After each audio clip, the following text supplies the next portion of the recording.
Ibtissam Hamlaoui fait partie d'un réseau d'enrichissement illicite, de corruption, de détournement des aides humanitaires destinées aux populations des camps réfugiés sahraouis à Tindouf. Un scandale avait éclaté où des conteneurs de produits importés. Ibtissam Hamlaoui n'est que la vitrine. Derrière elle, il y a des conseillers de Tebboune. Il y a même des membres de la famille Tebboune. Et pourquoi on a voulu protéger Ibtissam Hamlaoui? Parce qu'Ibtissam Hamlaoui, elle leur a dit à l'époque, si je tombe, je ne tomberai pas toute seule. Et si elle tombe, Ibtissam Hamlaoui, elle va parler.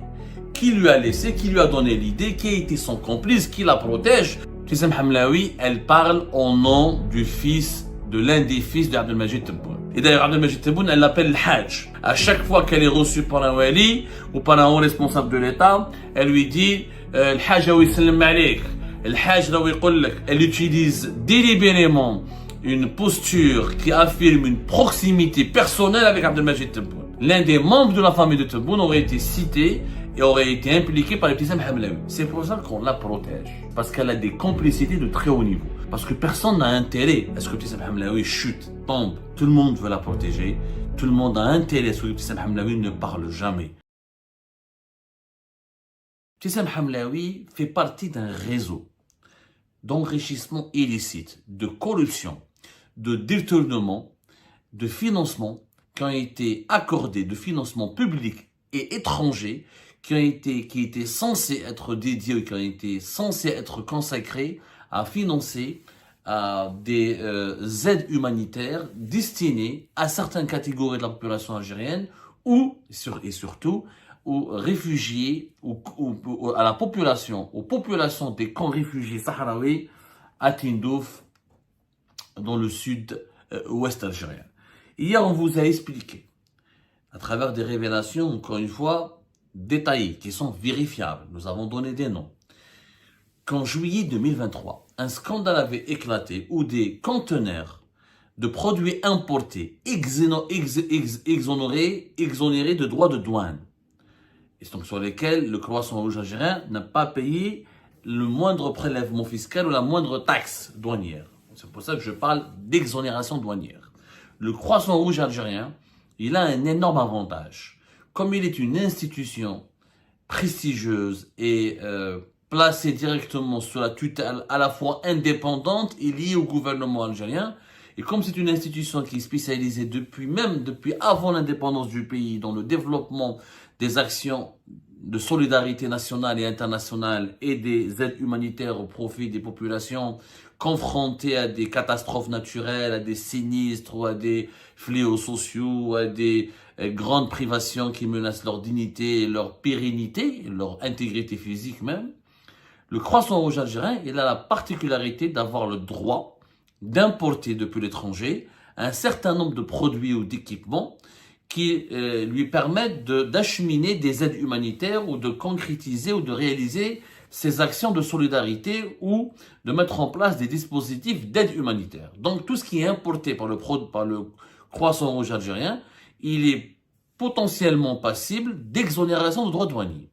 Tu payes rien, tu ramènes de l'étranger un produit, tu l'achètes uniquement à l'étranger ou tu reçois un don depuis l'étranger et tu payes aucun droit de douane et tu l'utilises normalement.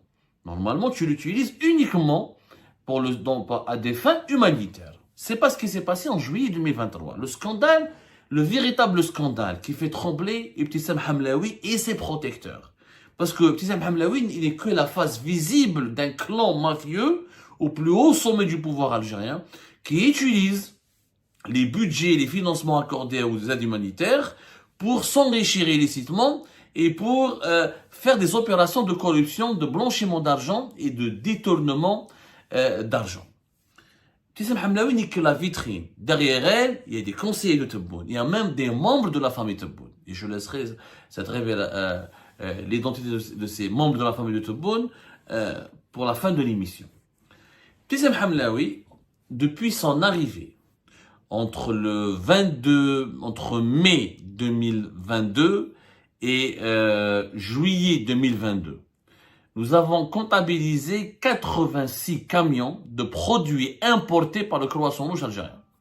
Le Croissant Rouge algérien a importé des produits qui ont été stockés et transportés dans 86 camions. Je dis bien 86 camions. Ces camions contenaient, selon les déclarations préalables présentées ou fournies par la Direction générale du Croissant Rouge algérien au service des douanes algériennes et aux autorités algériennes, ils contenaient des produits, des dons, des produits alimentaires, des vêtements, des médicaments, certains dispositifs médicaux, paramédicaux, quelques outils de production, quelques équipements industriels, mais qui étaient destinés notamment aux populations des camps de réfugiés sahraouis à Tindouf, qui abriteraient, selon les sources liées au gouvernement, selon le gouvernement algérien, plus de 180 000 personnes, dont des familles entières qui ont fui leur pays, le Sahara occidental, lorsqu'il y a eu une guerre entre le mouvement de résistance armé, le Front Polisario, et l'armée royale marocaine qui se disputait ce territoire. Au mois de juillet, les autorités algériennes ont découvert que 4 de ces 86 camions contenaient des produits non déclarés, qui n'étaient pas déclarés, ou des produits cachés et qui n'étaient pas déclarés par le Croissant Rouge algérien aux autorités algériennes, notamment au service des douanes. Ces 4 conteneurs devaient contenir initialement uniquement des vêtements. Il arrive que depuis, il y a des familles européennes, des associations européennes, des donateurs généraux européens dans les pays européens, dans les pays développés. Ils font de la récolte de vêtements. Des vêtements, des t-shirts, des sous-vêtements, des baskets, des chaussures, des chaussettes, des pantalons. Et que ces dons sont recueillis par des associations humanitaires qui essaient de les envoyer vers les pays où il y a des conflits, où il y a des populations qui sont extrêmement pauvres, qui vivent dans une extrême précarité et qui ont besoin d'assistance humanitaire. C'est le cas des populations des camps réfugiés de Tindouf. Normalement, ces 4 conteneurs devaient contenir des vêtements. Tout type de vêtements. Manteaux, casquettes, pour permettre à la population, aux réfugiés des camps, à la population des camps de réfugiés de pouvoir s'habiller, se vêtir.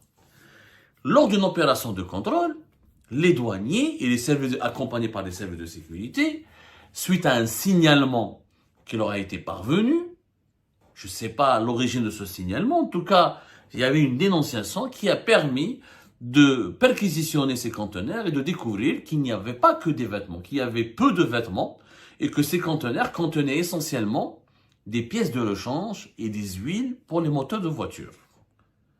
Des produits qui font l'objet d'une pénurie chronique en Algérie, qui sont excessivement chers et excessivement demandés.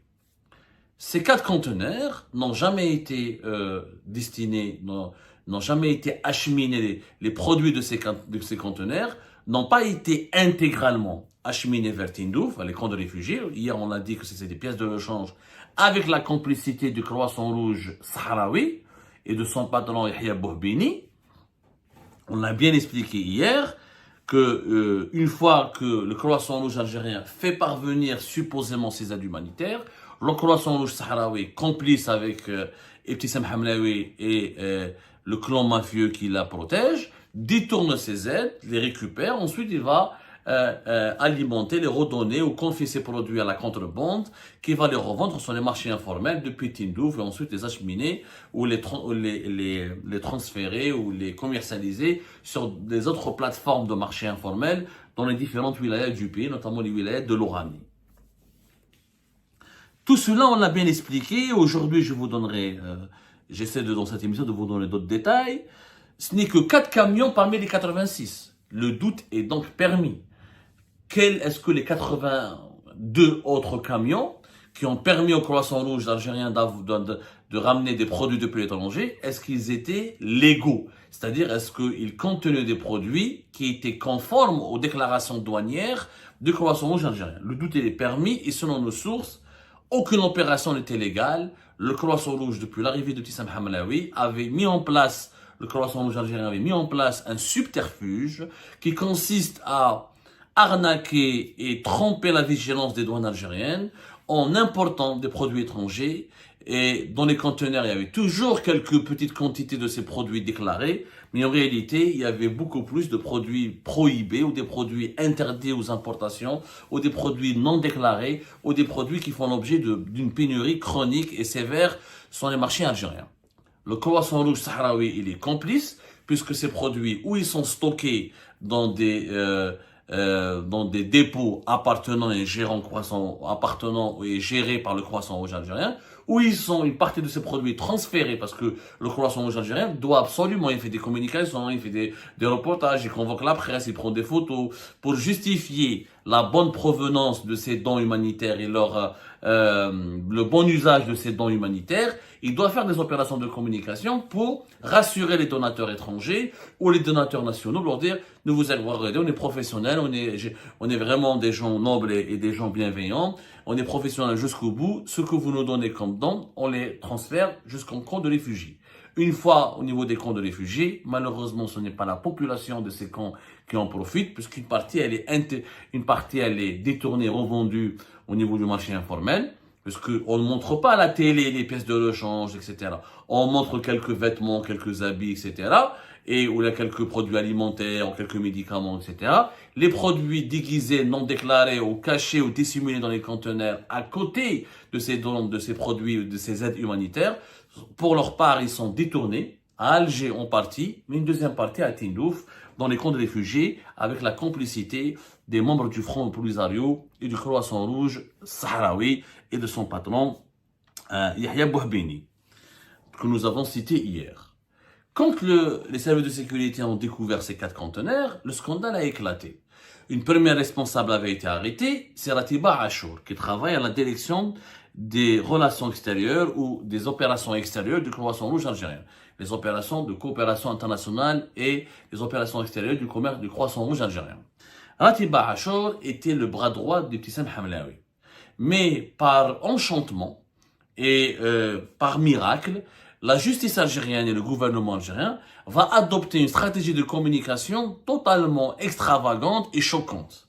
Il va faire croire à la population algérienne à travers la presse algérienne asservie et qui lui est affiliée et qui lui est soumise qu'il s'agit d'un réseau d'usurpateurs. C'est des trafiquants. Ils ont usurpé l'identité du Croissant Rouge algérien. Ils ont utilisé ses logos, son cachet, etc.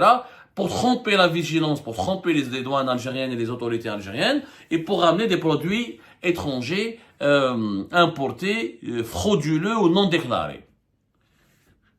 Alors que, je vais vous montrer une photo, c'est un mensonge absolu, il n'y a pas eu le moindre réseau d'usurpateurs, ce sont ou des fonctionnaires ou des travailleurs ou des cadres dirigeants du Croissant Rouge algérien et des collaborateurs d'Ibtissam Hamlaoui et des acteurs, des contrebandiers ou des acteurs qui étaient travailleurs des employés algériens qui travaillent au HCR ou au commissariat des réfugiés qui est présent, qui a ses représentants à Tindouf au niveau des camps de réfugiés, ou des acteurs, des importateurs déguisés, ou des importateurs véreux, etc. Mais je vais vous montrer une photo. La principale tête de ce réseau, Haïlik, Ratiba Achour, Haïlik, la photo.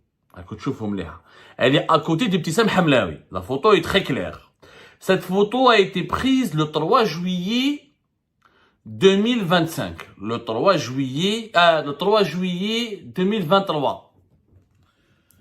Le 3 juillet 2023. Il y avait ce jour-là un événement organisé, une sorte d'assemblée générale, de conseil d'administration, un événement important organisé au niveau du cercle de l'armée à Bni Msous, c'est une institution hôtelière et un cercle qui a une salle de conférence où il abrite des événements qui appartient au ministère de la Défense nationale.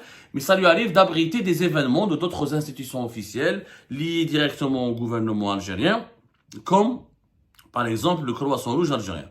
Ah pardon, voilà, la photo était le 8 juillet 2023, excusez-moi, pas le 11, pas le 3, le 8 juillet 2023. Hamlik. هذه رتيبة عاشور. قدام ابتسام حملاوي. C'est elle qui a été arrêtée, qui a été emprisonnée, qui a été placée en détention et condamnée à 4 années de prison ferme. Et c'est elle dont il s'agit, qui a été citée par les médias algériens. Elle a été présentée comme une personne je dis bien comme une personne, étrangère au Croissant Rouge algérien, et qu'elle aurait usurpé l'identité et la fonction, et sa fonction au niveau du Croissant Rouge algérien, pour s'adonner à ce trafic d'importation de produits, de contrebande, de produits importés au nom du Croissant Rouge. Ce qui est complètement faux. Elle n'est pas une usurpatrice parce qu'elle est dans la photo de famille des dirigeants du Croissant Rouge. Le 8 juillet 2023. Elle a été arrêtée le 11 juillet 2023. Où est-ce qu'elle a été arrêtée à Tiba Achour? Elle a été arrêtée au niveau de son bureau situé au cœur même de la direction générale du Croissant Rouge algérien. Haïlik, c'est la collaboratrice attitrée du petit Sam Hamlaoui. Elle a été arrêtée encore une fois lors d'une descente des services de sécurité dans son bureau au niveau de la direction générale du Croissant Rouge. Comment une personne peut être qualifiée d'usurpatrice et comment dirais-je, et de malhonnête, de trafiquante et de tricheuse, etc., alors qu'elle est la collaboratrice directe du patron, de la patronne du Croissant Rouge algérien, et elle est, au passage, je signale, elle est au passage, la directrice d'une direction importante qui est celle des opérations extérieures et de la coopération internationale, et son arrestation a eu lieu au sein même de la direction générale du Croissant Rouge. Il y a des caméras, il y a des témoins oculaires. C'est très simple. Si vous voulez nous démontrer, vous voulez vérifier la véracité de nos informations, il suffit de consulter les caméras, les témoins oculaires et faire une enquête au niveau de la direction générale du Croissant Rouge. Vous allez voir qu'elle était arrêtée sur place. Donc quelqu'un qui est arrêté dans un bureau appartenant à une institution et qui a un contrat de travail avec cette institution et qui a des photos et qui participe aux événements protocolaires et importants de cette institution aux côtés de la première personne responsable et patronne de cette institution. Ce n'est pas une personne usurpatrice. En réalité, comme on vous l'a expliqué hier, quand le scandale avait éclaté, il fallait protéger Ibtissam Hamlaoui. Parce que logiquement, après la Tiba Achour, c'était Ibtissam Hamlaoui, en tant que présidente du Croissant Rouge algérien, qui devait être inquiétée, convoquée, interrogée et éventuellement inculpée. Puisque c'est le Croissant Rouge, en tant qu'institution, qui est engagée dans cette opération frauduleuse d'importation déguisée et de contrebande. Il y a de la contrebande, il y a de la fraude, il y a de fraude et soustraction au paiement des droits de douane, il y a des manquements et des violations très graves de la législation algérienne. Mais ils l'ont pas inquiété Ibtissam Hamlaoui. Pourquoi? Parce que Ibtissam Hamlaoui, au contraire, ils l'ont protégé. Pour la protéger, ils ont fait croire que c'était un réseau d'usurpateurs, que cette Tiba Achour ne travaille pas vraiment pour le Croissant Rouge. Son mari qui était impliqué dans ce dossier est à l'étranger en fuite. Il n'a fait l'objet d'aucun mandat d'arrêt international, donc une publicité. Elle a négocié une petite peine de 4 ans qui va être réaménagée dans un procès en appel. Certainement, ils vont lui réduire sa peine. Et tous les acteurs de ce scandale ont raconté la même version. On n'a pas de lien avec Ibtissam Hamlaoui. Nous ne nous connaissons pas. Et mademoiselle Ibtissam Hamlaoui. Nous avons agi tout seuls dans le cadre d'un réseau mafieux. Ok, vous ne connaissez pas Ibtissam Hamlaoui alors que vous travaillez pour le Croissant Rouge et vous avez utilisé les aides du Croissant Rouge et vous avez profité de la logistique et des droits et des privilèges qui profitent au Croissant Rouge algérien pour s'adonner, pour développer votre trafic de marchandises importées. Ils ont tous raconté la même version parce qu'on leur a tous fait peur. Tiba Achour, on l'a menacé, on lui a dit que si tu donnes le nom, tu cites le nom de Ibtissam Hamlaoui, on va emmerder ta famille, on va leur faire des problèmes, on va les inculper, on va les impliquer dans des affaires graves, ils ne dormiront jamais tranquilles, votre famille ne reverra jamais la paix et la tranquillité. Donc elle a cédé. Tiba Achour, elle a fait un témoignage favorable, elle a dédouané Ibtissam Hamlaoui de toute implication dans cette affaire scabreuse. La même attitude a été observée par les autres membres de ce trafic. Et pourquoi on a voulu protéger Ibtissam Hamlaoui? Parce que Ibtissam Hamlaoui, elle leur a dit à l'époque, si je tombe, je ne tomberai pas toute seule. Et si elle tombe, Ibtissam Hamlaoui, elle va parler. Qui lui a laissé, qui lui a donné l'idée, qui a été son complice, qui la protège, qui l'utilise, qui la téléguide pour faire ce trafic de marchandises importées. Shkoun. Ibtissam Hamlaoui, elle parle au nom du fils, de l'un des fils de Abdelmajid Tebboune. Je répète, dès 2023, dès que ce scandale a éclaté, elle avait dit à son entourage, à des personnes hautement placées au niveau des services de sécurité, à des personnes hautement placées au niveau du palais présidentiel de Mouradia, qu'elle parle au nom qu'elle a un lien direct avec l'un des 3 fils de Abdelmajid Tebboune. Et d'ailleurs, Abdelmajid Tebboune, elle l'appelle le Hajj. Quand elle part dans une délégation, dans visite, dans une wilaya à l'intérieur du pays, à chaque fois qu'elle est reçue par un wali ou par un haut responsable de l'État, elle lui dit le Hajj wa yusallim alayk, le Hajj wa yqul lak. Elle utilise délibérément une posture qui affirme une proximité personnelle avec Abdelmajid Tebboune. Donc, si Ibtissam Hamlaoui avait trébuché à l'époque ou avait été inculpé, l'un des membres de la famille de Tebboune aurait été cité et aurait été impliqué par Ibtissam Hamlaoui. C'est pour ça qu'on la protège. Parce qu'on l'utilise, parce qu'elle a des complicités de très haut niveau. Moi, je n'ai pas les preuves que Ibtissam Hamlaoui a raison, parce qu'elle manipule. Peut-être qu'elle utilise les noms d'Abdelmajid Tebboune et les noms de son fils, juste comme ça, par escroquerie, parce que peut-être qu'elle arnaque son entourage et elle arnaque les autorités algériennes.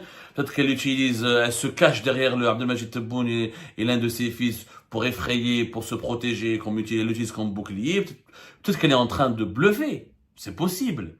Mais en tout cas, il faut le vérifier. Ça ne coûte rien de le vérifier. Les services secrets algériens peuvent l'arrêter, peuvent la convoquer, peuvent l'auditionner, peuvent faire un rapport et demander au président de la République est-ce que c'est vrai ou pas, l'un de ses fils, est-ce qu'il a une relation avec Ibtissam Hamlaoui, est-ce qu'il y a eu une proximité personnelle, est-ce qu'il y a eu une liaison personnelle entre l'un des membres de la famille de Tebboune avec Ibtissam Hamlaoui. Ça, c'est très facile à vérifier. Sauf que personne n'a envie de le vérifier. C'est ça le problème. Parce que cette personne, elle bénéficie d'une grande impunité. Parce que personne n'a intérêt à ce que Ibtissam Hamlaoui chute, tombe, ou tombe en disgrâce, ou quitte son poste, ou se retrouve emprisonné ou détenu dans le cadre d'un scandale. Personne n'a intérêt. Tout le monde veut la protéger. Tout le monde a intérêt à ce que Ibtissam Hamlaoui ne parle jamais.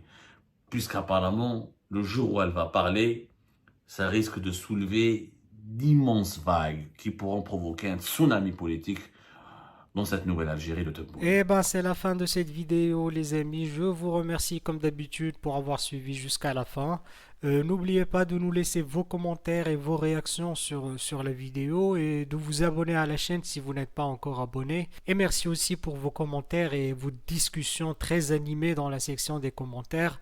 Donc, vous n'oubliez jamais de décortiquer bien un sujet sur tous les points qui ont été abordés dans la vidéo et ça fait vraiment plaisir moi-même je ne fais pas de commentaires, je m'appuie sur vous pour que vous puissiez bien expliquer les choses et en faire des discussions civilisées dans tout le respect possible. Donc voilà, merci beaucoup et à la prochaine dans une nouvelle vidéo. Au revoir.